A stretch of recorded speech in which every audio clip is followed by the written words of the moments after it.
property tax-wise, is there anything remarkable about gated communities as far as what they're owing for property taxes? They're identical to the same house anywhere else. So as far as property tax, like I say, they, whether you like it or not, you could say that actually it's benefiting us, but I think it's a bit of a stretch. Yeah. But the city is not responsible for any of the upkeep of the roads or the cleaning of the snow or anything. That's all their responsibility. So we are getting the same property tax out of any resident in a gated community as you are anyone outside. Comparable, of course. Is a big motivation for living behind a gate, is it ego? Is there ego involved there? Well, the third type of gated community is a prestige community, right? And so even at the hearing at the Calgary Planning Commission, when they were reviewing the mahogany application, the question came up, isn't this just a marketing ploy? And the developer did say it's really it'll add a bump to the price tag.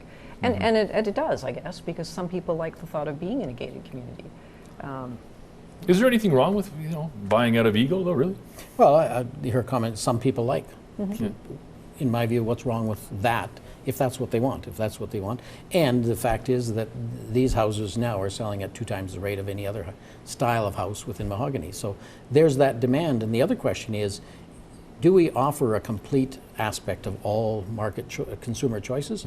Or do we limit it to some because that's what we think we should be promoting within our community and allow these people to go elsewhere? Because if they don't, they will just leave the city of Calgary and go elsewhere, still use all of the services. Because we do have gated communities outside of Calgary's boundaries which pay taxes to, but yet they still use all of the services within the city. So that's where I look at the difference. It's some people want it.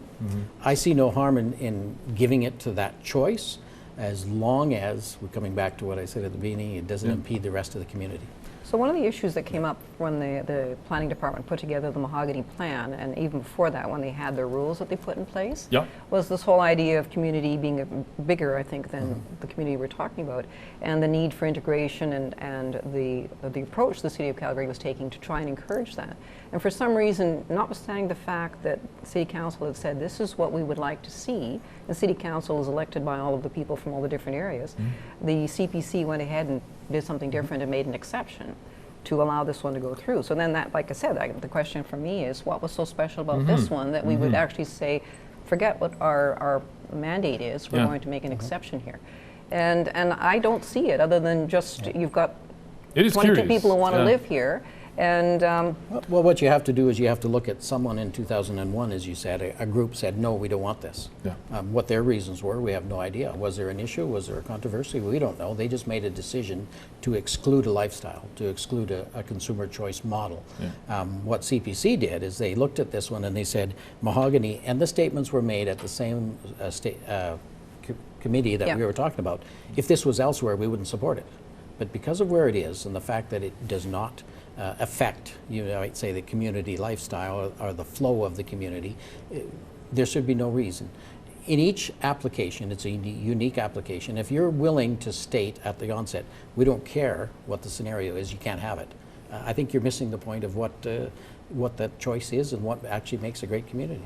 Well, that's the way they started, though, was they said, this is the direction. We're not going to be allowing more of these because we've already got 6 or something. 6 at the time, At the time, so we're not going to do another one because we don't want to see 5, pardon me, this is the 6th. Yeah, the creeping incrementalism that comes with that. So, that was almost like a philosophical thought. But it was interesting, Shane, when you were talking about the concern wasn't there at CPC the same way because it's at the end of a community. It's almost like they're a bubble down there and we're going to leave them down there because they're not in the middle of anything else to interact with the rest of us. So that's almost the flip side of why you don't want to be that isolated. It's curious. I mean, they're both valid points. That's an excellent point. But that's where we go with that shift. Is they're a bubble down there. We're going to leave them down there. It's those type of statements that cause the division. Not so much the gate itself. It's how we interpret the gate and how we react to the gate. True. I was a principal in a gated community in Mackenzie Lake. I taught kids who were in the gate and who were not in the gate, and this is a different scenario. There was no difference. So that community interacted extremely well with them. We can look at whether it's right, wrong, or indifferent, but it's opinionated right, wrong, or indifferent, unless you have the facts to back it up. And at this point, we don't have the facts that say these are a problem. I'm going to jump to a break and cut you off. Pardon me, folks. We're going to check in with our Rand Pack the final time. Stay with us.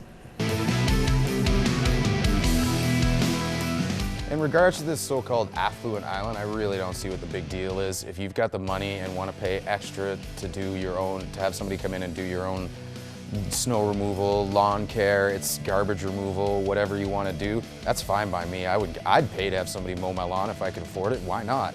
I'd pay to have myself, if I felt insecure and unsafe, I would pay to feel a little more safe. I don't see what the big deal is. It's not like they're hurting anybody or trying to purposely keep anybody out. I think there's some problem here when people seem to think like they're keeping out the other side and the unwanted, when really it's just you're kind of friends with people in your own economic demographic. If all your friends are rich and you all want to live in a gated community, what's the big deal? Well, I guess Adam would agree. Opinion? Well, it's interesting to state because we talk about wealth. And as I brought in stats, we have gated communities that are for sale as low as $299,000 all the way up to 1.6. And there's 500,000. There's the same as any other house anywhere else. So it isn't that we're affluent and only affluent. It's a choice, it's a lifestyle, and that's what they go for. Okay, shifting gears a little bit here. Surrounding area homes. So, Mahogany, for example, is probably it's the latest and greatest. Can those property values surrounding that gated enclave, can they expect a bump in value just based on proximity? I would probably think not. There were houses on the lake, which have lake access, their own, which are not in gated communities, that were selling for more or equal to what's on the island.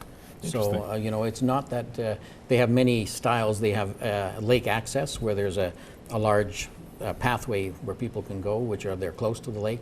They actually have lake front properties, and then they have the island community. So, I mean, it's several that differences, scenario. it sounds like. Yeah, and Minus everybody in the community has access to the lake. It's just they don't have access to the island, and that's and the bragging rights. Come on, there's a lot of bragging rights. I'm convinced that's why a lot of people are moving there. I'll hold my opinion on the subject matter. Yeah. Are we going to see more of these communities, though? Do you think, Susan? Well, if CPC continues to allow them to go through, yeah, we are for sure. Has there been enough of a backlash to stop anything like that from I think what we've had is just what you're hearing today. Yeah. What we've had is people saying, why do you care? It's their lives, and other people saying it feels like you're turning your back on the rest of us, and so why do you need the gate? And you're never going to solve that, right? It's an emotional discussion, not an intellectual one. That educational aspect of you're turning your back on us. Well, if you're not, if I can sit at a community event and talk to someone who lives on the island, the same as who doesn't, then that's the aspect. Well, hopefully we started a bigger conversation, right?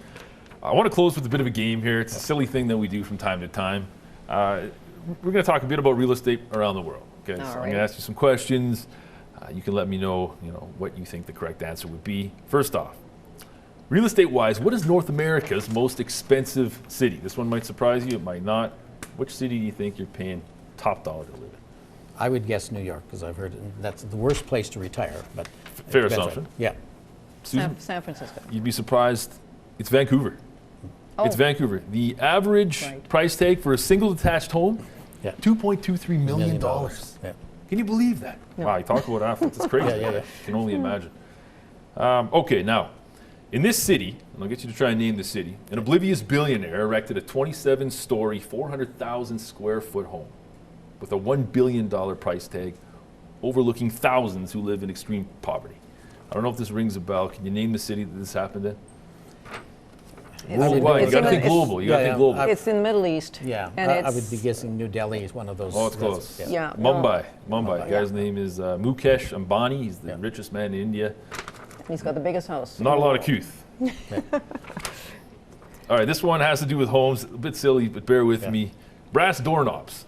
True or false? Are they self-disinfecting? Self-disinfecting? Yeah. I wouldn't think they have what do they call it, antibacterial quality. Neither would I, but apparently my co-producer Darian tells me that yes, indeed, they are self-disinfecting, if you can believe that. But they get smudgy, so they're annoying. Yes, that's right. It's keep them clean. As of 2015, how much money does it cost to purchase an acre of land on the moon? An acre of land, what do you think? To cost on the moon. On the moon. If you ever wanted to move to the moon. Didn't know you could own it. I didn't know you could either, but apparently you can, I'm told. Okay, $1,000. Because who could access it? Seriously, I'm thinking transportation's not close enough. Let's go for 1.2 million. It's $33. Probably because nobody can get there anyway. Yeah. That's right. The transportation problem. Folks, right? that's thanks for playing my game. Oh, this is great. You're Thanks welcome. very It much. was fun. And thanks very much for being here, both of you. Thank you. Appreciate you Thank you taking very the much. time. Folks, that is all the time we have this evening. As per usual, you can get at us on Facebook. We're also on Twitter. Don't be a stranger. If there's something you'd like us to discuss, reach out. Let us know. Until next time, take care.